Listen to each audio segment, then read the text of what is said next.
नमस्कार प्यारे विद्यार्थियों, हिंदी की कक्षा में आपका स्वागत है। आज हम पाठ 9 सीखो कविता पढ़ने जा रहे हैं। कविता का नाम है सीखो।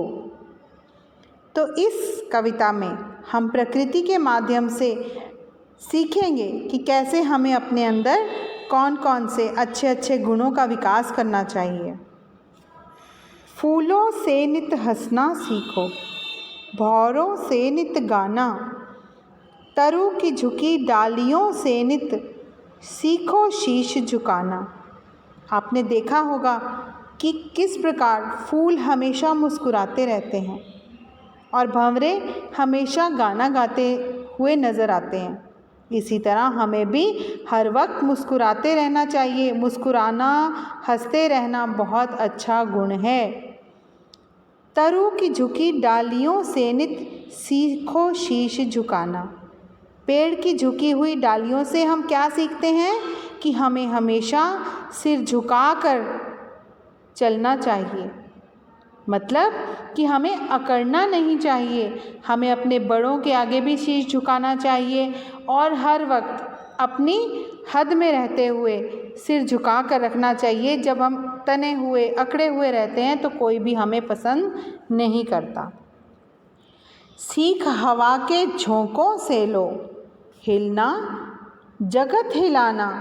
हवा के झोंके क्या कहते हैं कि हमें हमेशा स्थिर नहीं रहना चाहिए, हमें हमेशा चलते रहना चाहिए, हिलना चाहिए, कुछ ना कुछ काम करते रहना चाहिए और जगत में, पूरे संसार में अपनी उस काम से अपनी छवि को फैलाना चाहिए ताकि और लोग भी हमसे प्रेरित होकर अच्छे अच्छे काम कर सकें।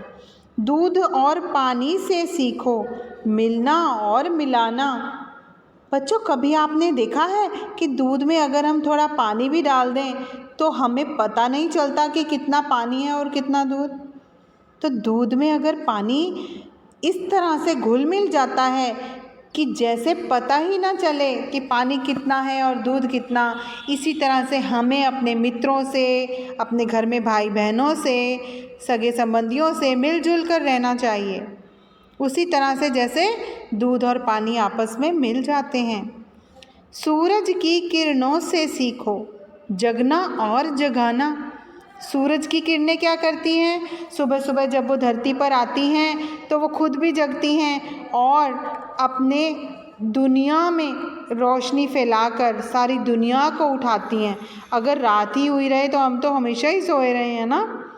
तो सूरज की रोशनी होती है, दिन निकलता है, तभी तो हम भी अपने कामों पर शुरू होते हैं कि अभी हम अपने काम कर सकें, अभी पढ़ना है, अभी खाना खाना है, उसके बाद और दिनचर्या करनी है। तो सूरज की किरणों से सीखो जगना और जगाना, कि खुद भी जगे रहो और दूसरों को भी ज्ञान का प्रकाश फैलाओ, दूसरों को भी जगाओ।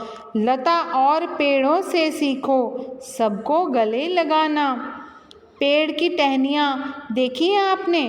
और पेड़ एक दूसरे से कैसे गले मिलते हैं। जब दूर दूर से दो पेड़ की टहनियाँ आपस में, आप कहीं दूर जा रहे हो, रास्ते में देखो तो वो टहनियाँ आपस में मिलती हुई दिखाई देती हैं। इसी तरह से हमें जैसे कि टहनियाँ, पेड़ आपस में मिलते हुए नज़र आते हैं, इसी तरह हमें भी सबसे मिलजुल कर रहना चाहिए। आगे पढ़ते हैं।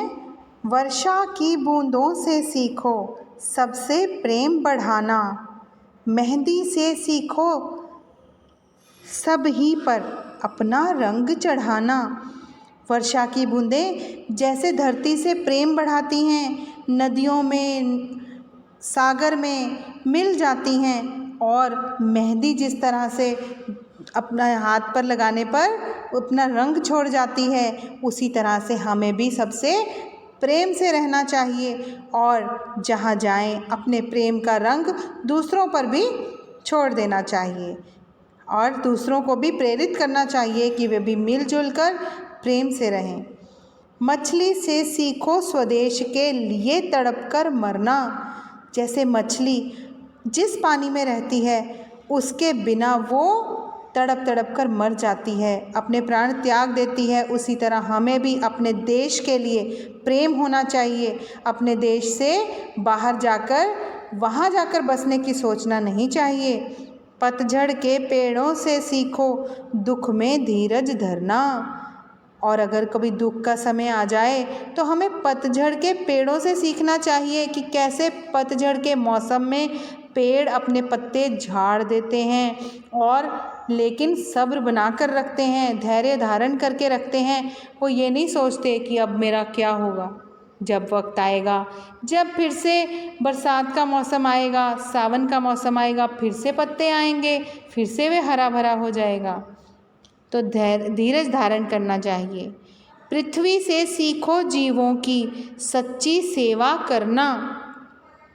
दीपक से सीखो जितना हो सके अंधेरा हरना। जैसे धरती सभी जीवों को अपने ऊपर चलने फिरने की आज़ादी देती है, अपने ऊपर फसलों को पैदा होने देती है और धरती की मानवता की सच्ची सेवा कर रही है, और दीपक जिस तरह से अंधेरे को अपने अंदर समा लेता है और रोशनी चारों तरफ फैला देता है, हमें भी उसी तरह से सच्ची सेवा करना सीखना चाहिए कि मानवता की, दूसरे लोगों की कैसे सेवा की जाए निस्वार्थ होकर, और जितना हो सके दूसरों के अज्ञान को दूर करना चाहिए। जलधारा से सीखो आगे जीवन पथ पर बढ़ना, और धुएं से सीखो हरदम ऊंचे ही पर चढ़ना। जलधारा क्या सिखाती है हमें कि जीवन पथ पर आगे ही आगे बढ़े चलो। पानी की धारा कभी भी पीछे तो नहीं बहती, हमेशा आगे की तरफ बहती है। इसी तरह से हमें भी जीवन में आगे ही आगे बढ़ना चाहिए। और धुआं जिस तरह से हमेशा ऊपर ही उठता है, कभी आपने धुएं को नीचे बहते हुए देखा है? धुआं हमेशा ऊंचे ही उठता है।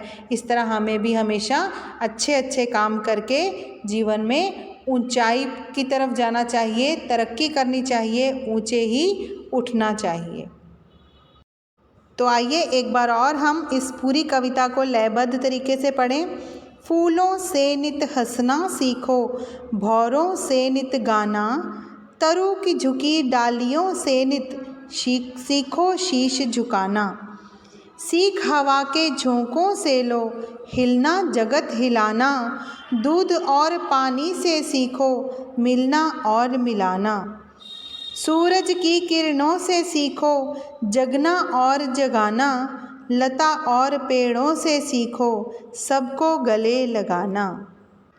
वर्षा की बूंदों से सीखो सबसे प्रेम बढ़ाना, मेहंदी से सीखो सभी पर अपना रंग चढ़ाना। मछली से सीखो स्वदेश के लिए तड़प कर मरना, पतझड़ के पेड़ों से सीखो दुख में धीरज धरना।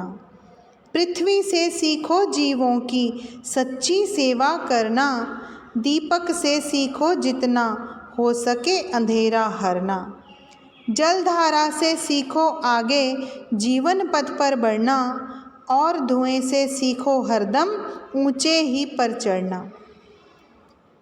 यह कविता श्रीनाथ सिंह जी द्वारा लिखी गई है। तो आप भी इस कविता को कंठस्थ कीजिए और एक वीडियो बनाकर भेजें ताकि हमें पता चल सके कि आपको भी ये कविता याद हो गई है। धन्यवाद।